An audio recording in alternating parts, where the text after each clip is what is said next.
Désormais, quand vous allez voir une entreprise dans laquelle il y a 100 personnes, 200 personnes, 500 personnes qui y travaillent, vous devez dire respect. Il faut le dire désormais. Quand tu arrives dans une entreprise qui existe depuis peut-être 2 ans, 3 ans, 5 ans, 10 ans, il y a 50, 100, 200 personnes qui travaillent à l'intérieur. Tu dois dire respect.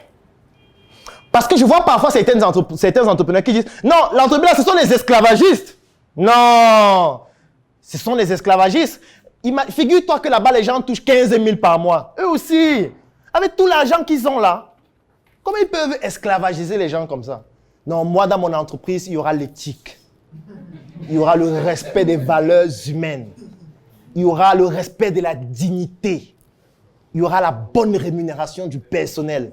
Parce que je crois en l'Afrique, je crois au personnel. Je veux contribuer à développer les choses. Quand tu es dehors, tu dis ça. Tu vois. Quand tu es maintenant dedans, tu te rends compte que, 1, les gens ne sont pas compétents. 2, c'est toi qui les formes au quotidien, donc tu dépenses pour les former parce que c'est un coût. 3, dès qu'ils connaissent un peu, ils partent. Et ceux qui veulent même un peu rester, soit ils vont voler, ou alors ils vont faire du chantage. Mon salaire, mon frère, on est déjà le 5, hein, c'est quoi? Vous voulez qu'on aille sur Internet faire un direct, payez-moi. On est déjà le 6 là. Mon salaire va sortir quand? Je veux être payé. Et quand tu es blindé comme ça, 5 fois, 10 fois, 20 fois, à un moment donné, tu dis, hey, donc c'est moi le fou. Ok, désormais c'est 15 000 par mois. Oui.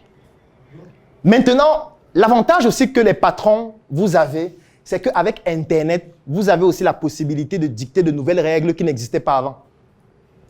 Les nouvelles règles, ça peut être quoi? Pour que quelqu'un travaille dans ton entreprise, il paye. Oui, c'est possible. Et que pour que quelqu'un devienne salarié dans ton entreprise, c'est payant. Il s'abonne. Il renouvelle son abonnement. Oui, c'est possible. Il y a des petites techniques pour le faire déjà qui existent dans les entreprises, comme la mutuelle. Vous allez vous rendre compte que toutes les grandes entreprises ont des mutuelles. Et chaque fois que vous voyez un mécanisme opérationnel ou alors managérial dans une entreprise et que vous vous rendez compte qu'il y a plusieurs entreprises qui ont le même mécanisme, sachez que ces entreprises ont rencontré le même problème et ont trouvé que c'est ce mécanisme-là qui est la meilleure solution. Quand vous voyez les grandes entreprises avoir la mutuelle, vous pensez que c'est pourquoi? La mutuelle, c'est une manière de récupérer le salaire qu'on a donné à l'employé. Tout simplement.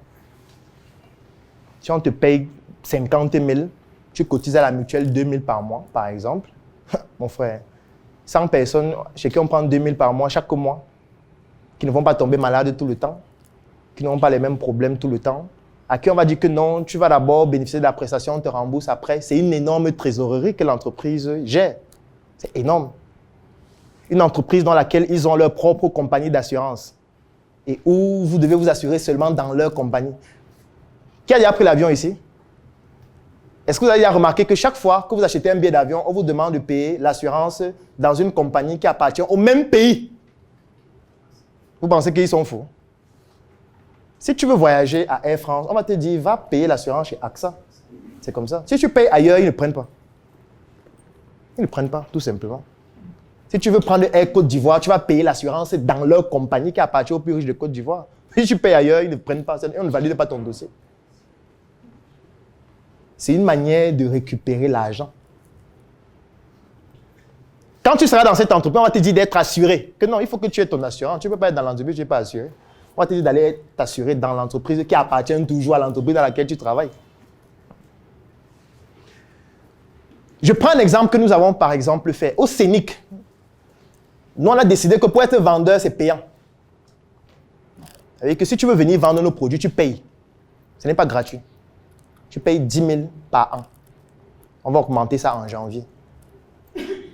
Si tu ne me payes pas, bah, tu ne vends pas. Et les gens demandent au début, mais comment nous on vient vendre vos produits et vos services? Vous nous demandez de payer. On dit que oui, non, nos produits sont prestigieux. On ne veut pas que les totaux viennent les vendre. On veut que tu puisses ressentir la valeur du travail que tu fais en payant. Et tu ne payes pas une fois, tu vas renouveler le paiement. Oui, c'est une technique que tu peux utiliser. Une autre technique que tu peux utiliser, c'est de créer une école. Et que tu vas créer l'école pour former ceux qui travaillent dans ton entreprise. L'école là, c'est payant. L'école n'est pas gratuite. C'est-à-dire que l'école là devient un autre business où les gens payent la scolarité normalement. Ils viennent à l'école, ils se forment normalement. Il y a les manuels scolaires. qui sont produits par notre maison d'édition. C'est-à-dire que quand il vient à l'école, il paye d'abord la pension. À l'école, maintenant, il y a les exercices qu'on donne qui sont dans le livre. Il faut qu'il ait le livre, sinon on va le mettre dehors. Tu vas faire comment l'école sans avoir le livre?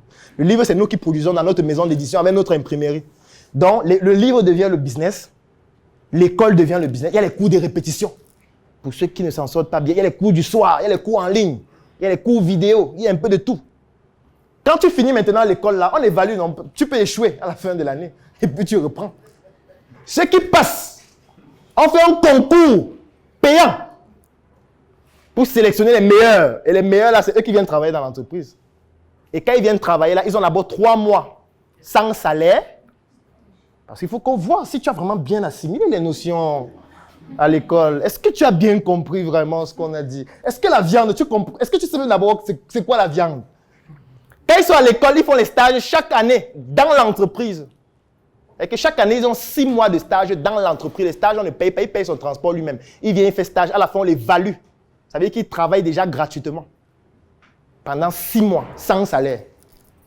Et puis, c'est pourquoi on l'évalue. Et il peut échouer. Et il reprend l'autre année où il va encore venir faire le stage pendant 6 mois. Et quand ça finit comme ça, on prend dans les meilleurs, c'est à eux qu'on fait un contrat. Le contrat, c'est d'abord 1 an.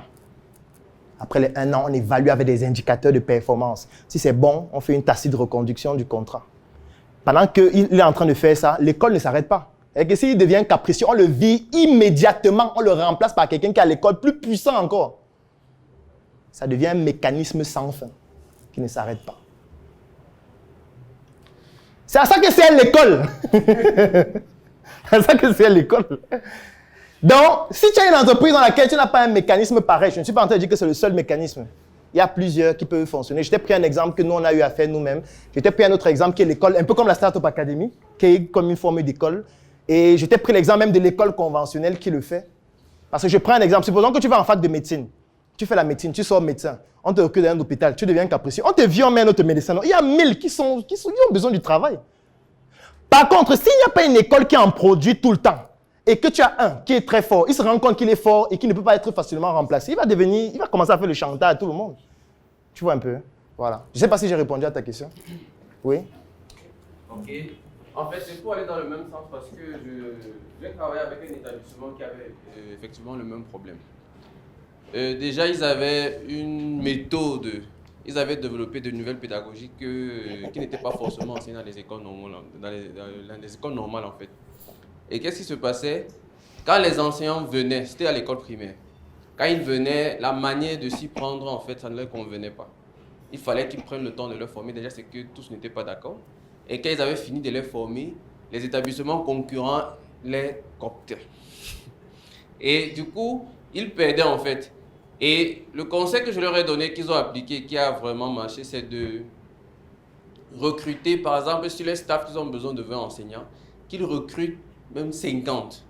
Et qu'ils disent que ces 50-là, ils auront 1 an de formation. C'est-à-dire, ils seront là, il y a déjà 20 qui enseignent, il y a une... La mission est simple. Voici une arme capable de changer le mindset du continent africain. Détruire l'obésité de l'inconsistance intellectuelle, dans laquelle se cache le coffret VIP. Il possède une arme contenant 200 heures de formation et 8 ans d'expérience entrepreneuriale. Recevez le pouvoir de devenir une meilleure version de vous-même. Armez-vous de cette clé pour une réussite entrepreneuriale.